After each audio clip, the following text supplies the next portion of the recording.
melakukan hukuman itu. Ini fitnah. Saya rela mati. Saya rela mati. Tidak. Untuk kali pertama sejak penangkapan, polisi akhirnya menampilkan ke publik Peggy Setiawan alias Perong, satu dari 3 DPO tersangka pembunuhan Vina dan Eki di Cirebon. Polisi mengungkap peran Peggy Setiawan yang disebut otak pembunuhan Vina dan Eki di Cirebon. Polisi menyatakan Peggy berperan menganiaya, memperkosa Vina dan membunuh sejoli Vina dan Eki serta membuang 2 jasad keduanya di Jembatan Talun, Kabupaten Cirebon pada 27 Agustus 2016. Selanjutnya memukul korban Rizky dan korban Vina menggunakan balok kayu. Kemudian membonceng korban Rizky dan korban Vina menuju TKP bersama dengan saksi.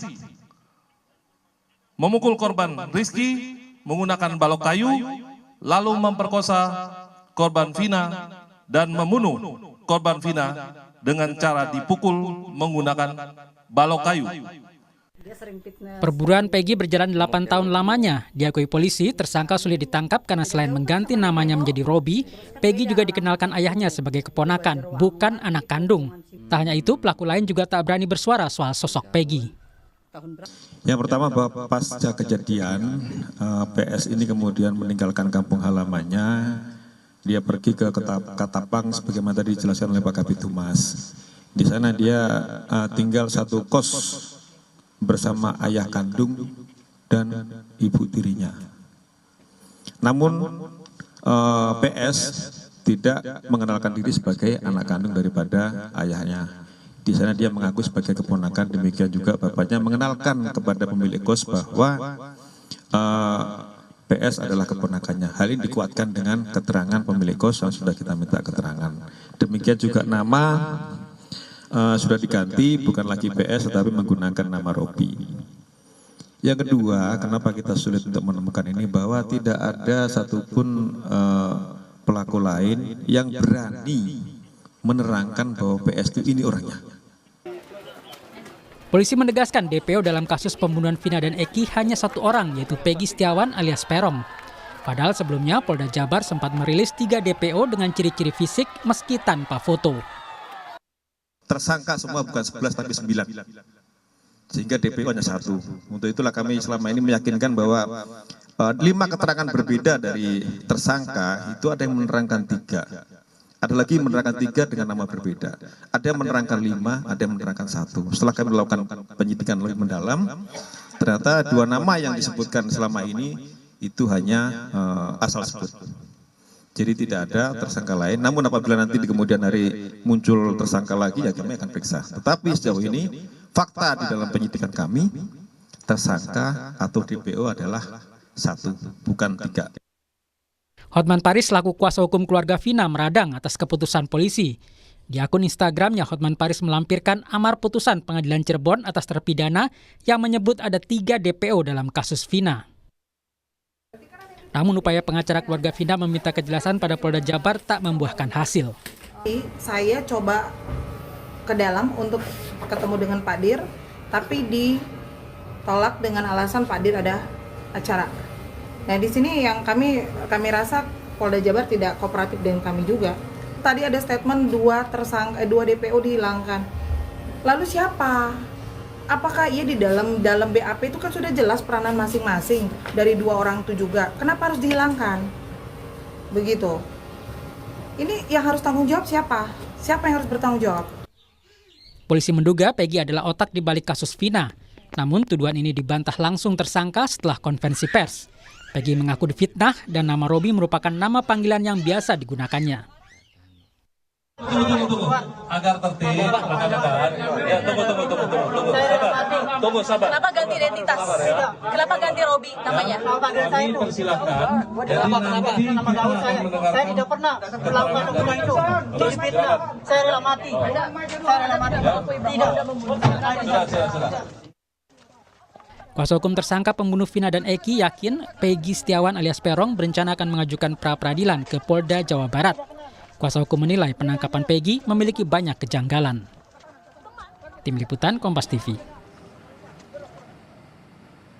Satu bulan kasus pembunuhan Vina di Cirebon sudah dijelaskan perannya oleh kepolisian. Tetapi dalam konvers atau konferensi pers hari ini, 2 DPO yang sebelumnya sudah diumumkan dihapus oleh polisi. Benarkah langkah yang diambil oleh penyidik kepolisian? Kita bahas bersama Raden Reza, kuasa hukum keluarga Vina. Lalu ada Yusuf Warshim, Komisioner Kompolnas, dan pengamat kepolisian dari Institute for Security and Strategic Studies atau ISES, Bambang Rukminto. Selamat malam Bapak-Bapak. Selamat malam Priska. Selamat malam. Saya ke Mas Reza dulu. Tadi kolega Anda, Mbak Putri, mempertanyakan soal 2 DPO lain yang hilang namanya. Sejauh ini sudah sejauh apa tim pengacara meminta keterangan dari Polda Jawa Barat? Karena tadi dalam tayangan sebelumnya disebutkan bahwa belum bisa menemui siapapun. Iya, tadi kita berbagi tugas, Mbak Putri langsung ke Polda Jabar. Memang belum berhasil menemui pihak dari Polda Jabar, sehingga sekarang tim sudah kembali ke Jakarta dan kita sedang mengatur sesuatu hal yang perlu nanti akan kita upayakan dan kita lakukan. Termasuk juga kalau di akun Instagram Bang Hotman Paris, yang jadi pertanyaan adalah 2 DPO yang hilang namanya, yang dihapus namanya, itu sudah ada di amar putusan tersangka atau terpidana lainnya. Ini bagaimana tanggapan pihak Anda dan apa langkah yang akan dilakukan? Iya, itu kan sudah jelas di situ kan, sudah melalui berbagai macam proses dan juga terakhir kan sudah dirilis ada 3 DPO gitu kan. Terus makanya kita juga akan bertanya-tanya, dalam arti rilis tadi kita juga apresiasi kepada pihak polisian yang bisa untuk merilis wajah dari terduga DPO ini, tapi kita juga kaget dan sedikit kecewa kenapa terduga DPO ini hanya 1 yang dimunculkan dan 2 yang dihilangkan. Itu yang tadi kita minta keterangan dari pihak kepolisian, tapi tidak ada jawaban dan tidak tidak mau menemui gitu. Nah, Kompolnas sendiri kan pekan depan ini akan menemui pihak Polda Jawa Barat untuk mengklarifikasi ya Pak Yusuf seperti yang disampaikan sebelumnya. Nah, dengan rilis terbaru ini soal ada pertanyaan baru, kenapa DPO-nya dihapus berdasarkan pengakuan? Padahal di amar putusan sidang sudah ada tercantum 3 orang dan penghapusan ini hanya berdasarkan keterangan tersangka sebelumnya yang katanya tidak berdasar. Ini bagaimana Kompolnas mencermati ini? Ya, mudah-mudahan Selasa besok ini kita sudah bisa bertemu Polda terkait dengan rilis hari ini dari penyidik mengakhiri 2 DPO lain dengan posisi Peggy yang terakhir. Dan tentu nanti kita akan memintakan sekaligus klarifikasinya dari proses penyidikan selama ini dan yang terbaru ditangani Polda dalam rangka pencarian 3 DPO yang telah dirilis sebelumnya. Dugaan kami sementara rilis 3 DPO sebelumnya itu berdasarkan hasil penyidikan sebelumnya, hasil berkas-berkas sebelumnya itu. Nah, apakah ada atau tidak 3 DPO ini, kami sendiri pernah bertemu dengan kuasa hukum terpidana. Sebenarnya mereka juga meragukan ada 3 pelaku lain yang itu dirilis sebagai DPO. Nah, jadi dugaan kami penyidik pada rilis hari ini setelah melihat berkas sebelumnya, hasil penyidikan sebelumnya bahwa ada keterangan 3 pelaku lainnya yang itu belum tertangkap, diuji kembali melalui penangkapan Peggy ini dengan mengkonfirmasi barangkali dilakukan pendalaman pemeriksaan ulang kepada 7 terpidana itu yang dipinjamkan dari lapas sehingga menunjukkan ada bukti yang kuat bahwa 2 lainnya itu disimpulkan tidak terkonfirmasi. Namun sekali lagi ini kan dugaan sementara kami dengan melihat informasi yang sebelumnya dirilis 3 DPO itu yang rujukannya pasti pada berkas-berkas sebelumnya. Di dalam putusan pengadilan sendiri memang yang cukup terang benderang disebutkan nama itu Peggy. Itu di putusan pengadilan kita lihat terang benderang disebutkan nama Peggy, hanya bagaimana nama lain tentu ini ada pada keterangan kesaksian terpidana yang sebelumnya juga berubah-ubah gitu. Ya, nah saya sekarang ke Pak Bambang. Bagaimana dengan hilangnya 2 nama DPO ini jadi pertanyaan. Karena di amar putusan disebutkan bahwa semua barang bukti tersebut di atas dikembalikan kepada penyidik Reskrim Polda Jabar untuk dipergunakan dalam perkara lain, yaitu atas nama Saudara Andi, Saudara Dani, dan Saudara Peggy alias Perong dalam kurung DPO. Nah, saat ada nama orang jadi tersangka, disebutkan DPO, itu kan harusnya sudah ada berdasarkan 2 alat bukti minimal, tidak hanya pengakuan tersangka lainnya. Tapi sekarang tiba-tiba 2 nama DPO itu hilang. Ini yang jadi pertanyaan. Pak Bambang bisa membantu untuk mengkonstruksikan sebenarnya apa yang harus dijawab? Ya, saya setuju yang disampaikan oleh Mas Yusuf tadi ya, bahwa masalah yang terjadi saat ini itu karena PR masa lalu. 8 tahun yang lalu ketika penyelidikan dan penyidikan ini tidak tuntas, akhirnya menjadi beban bagi Polda Jawa Barat. Tidak untuk kemungkinan 8 tahun yang lalu ini juga ada unsur-unsur untuk memaksakan kasus ini berjalan. Harapannya dengan ditemukannya salah satu DPO yang tertera dalam berkas persidangan, ini bisa membuka tabir-tabir yang 8 tahun yang lalu ini sudah tertutup.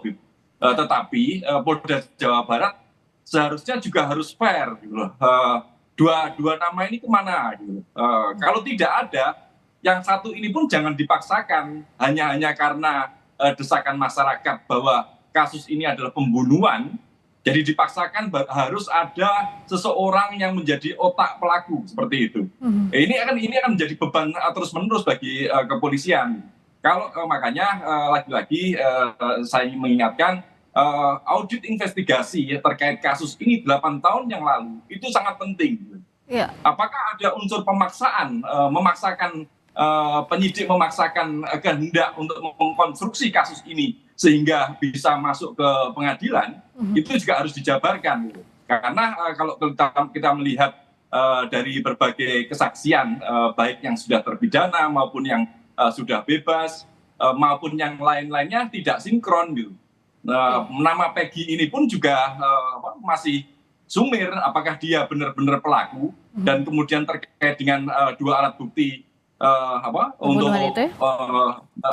untuk mentersangkakan dia ini apakah ada atau hanya sekedar kesaksian. Karena kalau melihat apa yang disampaikan Polda Jawa Barat, Peggy ini juga pernah rumahnya didatangi untuk dicari barang bukti, tetapi tidak juga dikejar gitu. Artinya 8 tahun yang lalu mengapa 3 orang DPO ini tidak segera dikejar, karena konstruksi dari kasus ini gagal karena ada pencabutan BAP dari 8 orang yang lainnya seperti itu. Nah, dari pihak kuasa hukum, penasihat hukum keluarga Vina, bagaimana melihatnya? Penyidikan ini kan harus berjalan, itu yang diharapkan. Diketahui siapa yang betul-betul jadi tersangka atau bahkan otak pembunuhan almarhumah Vina. Tapi apakah pihak pengacara melihat penyidikan ini sudah berlangsung secara hati-hati, termasuk dengan ditangkapnya Peggy yang diduga sebagai otak pelaku? Jadi memang kita itu tidak mengikuti dari awal, dalam arti kita menjadi kuasa hukum itu kan baru akhir-akhir ini. Agar ini menjadi terang, dan yang kita harapkan itu 3 terduga DPO itu bisa ditemukan dan ditangkap. Dan tetap kita apresiasi kinerja pihak kepolisian yang luar biasa bisa menemukan dan menangkap. Memang kita untuk meminta keterangan lebih lanjut mengenai dihilangkannya 2 terduga DPO itu kan masih belum memuaskan kita dan publik, jadi sebetulnya seperti itu. Jadi sampai tadi sore pun kita masih belum bisa menemui pihak Polda Jabar, yaitu jadi masih tanya-tanya buat kita gitu kan. Walaupun memang dari semua amar putusan di pengadilan itu kan sudah jelas ada 3 DPO dan masing-masing perannya itu kan jelas di BAP. Lalu kenapa gitu kan? Itu kan semua sudah jelas tuh, sudah beberapa kali ada upaya hukum dan segala macam gitu kan. Jadi kami dan pihak keluarga juga sebetulnya antara sedih dan kecewa, bukan antara gembira dan kecewa gitu kan. Tapi tetap kita sangat percaya kepada pihak kepolisian, apapun itu nanti semoga kasus ini cepat selesai dan apa yang selama ini masih abu-abu bisa diterangkan gitu. Ya, untuk mencari ranah abu-abu ini, Pak Yusuf, karena sudah 8 tahun berlalu yang dikhawatirkan ada distorsi barang bukti maupun bukti-bukti terkait dengan perkara ini. Bagaimana Kompolnas mengawal dan nanti akan secara detail mengklarifikasinya kepada Polda Jawa Barat?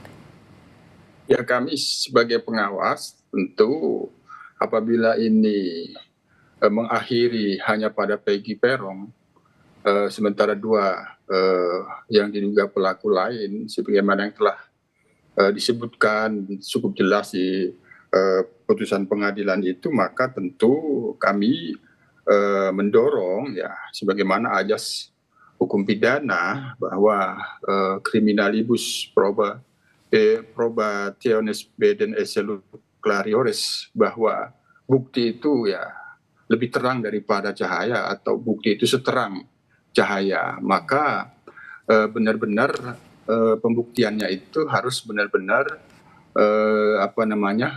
kuat ya untuk membuktikan bahwa tidak ada DPO lain.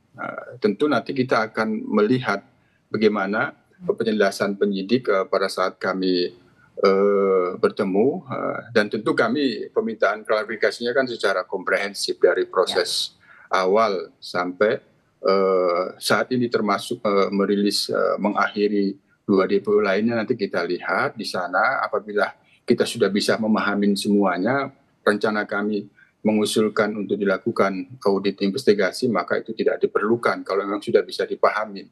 Tapi kalau memang ada hal-hal yang kita nilai terkait dengan penyidikan sebelumnya yang sudah diputuskan pengadilan, itu kan ada beberapa catatan-catatan yang mengandung kelemahan, ada barang bukti sperma di tubuh korban itu tidak dalam pembuktian, ada kamera CCTV itu bagaimana analisis digital forensiknya seperti apa, apakah dilakukan pada waktu ini, kan menjadi catatan-catatan penyidikan sebelumnya. Sehingga Priska, kalaupun ada koreksi pada saat ini bahwa mengakhiri 2 DPO lainnya tidak ada, tentu itu bisa dianggap mengkoreksi kelemahan, apakah itu mengkoreksi kelemahan penyidik yang lalu, untuk mengkonfirmasi benar-benar kuat tidak ada 3 pelaku lain sebagaimana yang disebutkan di dalam pengadilan termasuk Peggy Peron ini. Oke, terakhir Pak Bambang, singkat saja, dalam kasus ini sejauh ini apakah sudah terang betul untuk membuktikan kasus pembunuhan juga pemerkosaannya agar diketahui siapa pelaku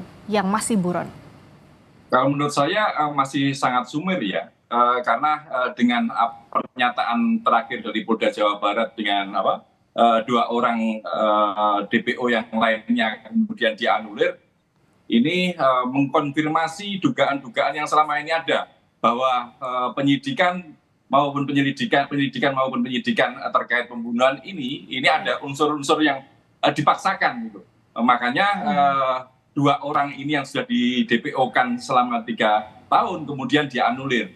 Makanya harapan kita sih kawan-kawan Kompolnas sebagai pengawas bisa mengklarifikasi ini pada Polda Jawa Barat, dan juga harus menjelaskan apa yang terjadi 8 tahun yang lalu sehingga 3 DPO ini kemudian saat ini dianulir oleh kepolisian sendiri, seperti itu. Ini yang harus dibuktikan, dan kembali lagi kepada asas hukum pidana bahwa bukti ini harus seterang, bahkan lebih terang dari cahaya, dan juga semoga harapannya Mas Reza biar bisa terungkap sejelas-jelasnya, jangan ada ruang abu-abu lagi. Terima kasih Mas Raden Reza, kuasa hukum keluarga Vina, Pak Yusuf Warshim, Komisioner Kompolnas, dan juga Pak Bambang Rukminto, peneliti ISES telah bergabung di Sapa Indonesia Malam.